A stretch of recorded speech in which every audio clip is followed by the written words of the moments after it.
আসসালামু আলাইকুম। রিফাত মম চ্যানেলে আপনাদেরকে স্বাগতম জানাচ্ছি ঘরোয়া তৈরি মশলা দিয়ে চিকেন বিরিয়ানির রেসিপিটি দেখার জন্য।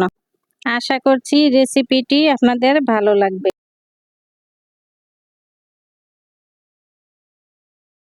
মশলাটি তৈরি করার জন্য এখানে আমি নিয়েছি কয়েকটি সাদা এলাচ, কয়েক টুকরো দারচিনি, একটি স্টার মশলা, একটি কালো এলাচ, কয়েকটি জয়ত্রী, অর্ধেক টুকরো জয়ফল, কয়েকটি কালো গোলমরিচ, কয়েকটি শাহি জিরা, কয়েকটি লং। মশলাটি ভাজা ছাড়াই আমি শিলপাটায় বেটে নিব।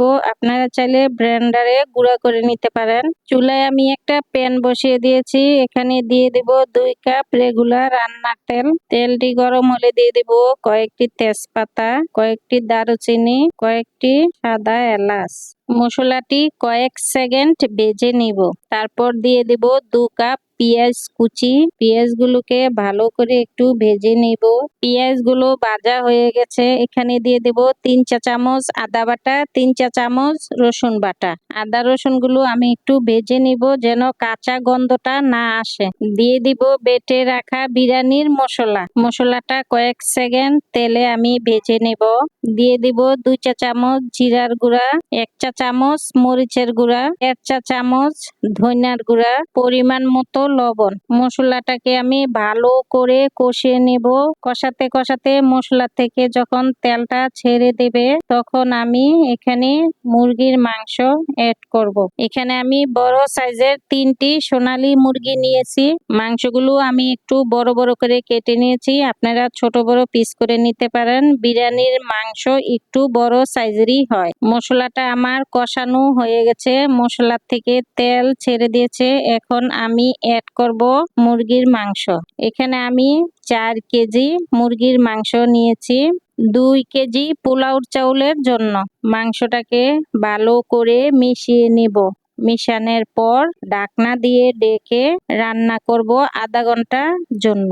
ঢাকনা উঠিয়ে মাঝখানে মাঝে মধ্যে একটু নেড়ে দিতে হবে যেন নিচ থেকে মাংসটা লেগে না যায়। দেখুন আমার মাংস থেকে অনেকগুলো পানি বের হয়ে এসেছে। এবার আমি ঢাকনাটাকে খুলে রেখে মাংসটাকে ভালো করে নেড়ে চেড়ে পানিটা আমি ভালো করে শুকিয়ে নিব। মাংসটা আমার সিদ্ধ হয়ে গেছে। মাংসটা আমার রান্না হয়ে গেছে। এখন আমি দিয়ে দিব 3 চা চামচ টমেটো সস। সস দিয়ে ভালো করে আমি মিশিয়ে নিব। মাংসের সাথে সসটাকে মিশিয়ে তারপর দিয়ে দিব হাফ কাপ গুঁড়া দুধ। গুঁড়া দুধ দিয়ে ভালো করে মিশিয়ে নিব। আমার মাংসটা রান্না হয়ে গেছে। এখানে আমি নিয়েছি 2 কেজি চিনি গুঁড়া পোলাও চাল। পোলাও চালটাকে আমি আধা ঘন্টা আগে ভালো করে ধুয়ে ভিজিয়ে রেখেছি। এখানে আমি বড় সাইজের একটি পাত্র বসিয়ে দিয়েছি। দিয়ে দিব 2 কাপ রেগুলার রান্নার তেল। 1 কাপ তেল আমি আগে দিয়েছি আর মুরগি থেকে 1 কাপ তেল আমি উঠিয়ে নিয়েছি। এখন তেলটা গরম হলে এখানে আমি অ্যাড করব পোলাওর চাউল। পোলাওর চাউলটাকে আমি নেড়ে চেড়ে ভালো করে ভেজে নিব। এত ভাজতে হবে না, যেমন আমরা পোলাও রাঁধতে গেলে ভালো করে ভেজে নিতে হয়। এই চাউলটা এত ভেজে নিতে হবে না, কিছুক্ষণ ভেজে নিলেই হবে। তারপরে আমি এখানে চাউলটার জন্য অ্যাড করব পরিমাণ মতো লবণ। লবণ দিয়ে আমি কিছুক্ষণ চাউলটাকে ভেজে নিব। চাউলটা আমার ভাজা হয়ে গেছে। এখানে আমি 2 কেজি পোলাও চাউলের জন্য 3.5 কেজি পানি ব্যবহার করব। এখানে আমি 2.5 কেজি পানি দিয়েছি। 1 কেজি দিয়ে দিয়েছি তরল দুধ। দিয়ে দিব কয়েকটি কাঁচামরিচ। দিয়ে দিব সামান্য একটু চিনি। ঢাকনা দিয়ে ডেকে রান্না করব আমি 10 মিনিটের জন্য। ফিরে আসলাম 10 মিনিট পর। এখানে দিয়ে দিব কয়েকটি কিশমিশ। কিশমিশ দিয়ে ভালো করে একটু নেড়ে চেড়ে মিশিয়ে নিব। তারপর আমি এখানে দিয়ে দিব সেই রান্না করার মুরগির মাংস। মাংসগুলো দিয়ে আমি 5 মিনিট ডেকে রান্না করব। ফিরে আসলাম 5 মিনিট পর। এখন আমি মাংস চাউলের সাথে ভালো করে মিশিয়ে নিব। ভালো করে উল্টিয়ে পাল্টিয়ে চাউলের সাথে মিশিয়ে নিতে হবে। চাউল আর মাংস ভালো করে মিশিয়ে দিয়েছি। তারপর আমি ডেকে 15 মিনিটের জন্য দমে রাখবো। ফিরে আসলাম দেখুন আমার বিরিয়ানিটা কত সুন্দর জর্জরা হয়ে গেছে। তারপরে আমি ভালো করে একটু মিশিয়ে নিব। ভালো করে মিশানোর পর আমি দিয়ে দেব 2 টেবিল চামচ কেওড়া জল। কেওড়া জলটা দিলে কি হয়, বিরিয়ানির থেকে সুন্দর একটি ফ্লেভার চলে আসে। কেওড়া জলটা অপশনাল, না থাকলে আপনারা বাদ দিতে পারেন। ঘি দিয়ে দিচ্ছি আমি বিভিন্ন জায়গায় অল্প অল্প করে। ঘি দিয়ে আমি ঢাকনা দিয়ে ঢেকে দিব।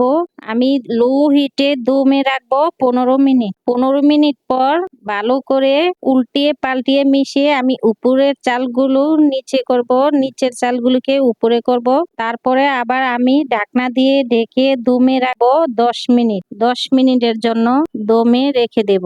10 মিনিট পর আমি ফিরে আসলাম। আমার বিরিয়ানি রান্নার শেষ। দেখুন আমার বিরিয়ানিটা কত সুন্দর জর্জরা হয়ে গেছে।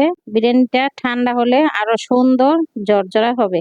ঘরোয়া মশলা দিয়ে বিরিয়ানিটা রান্না করলে অনেক মজা হয়। আপনারা এই বিরিয়ানিটা রান্না করে খেয়ে কমেন্ট করে আমাকে জানাবেন বিরিয়ানিটি কেমন হয়েছে। ভিডিওটি যদি ভালো লাগে তাহলে একটি সাবস্ক্রাইব করবেন। সবাই ভালো থাকবেন। আল্লাহ হাফেজ।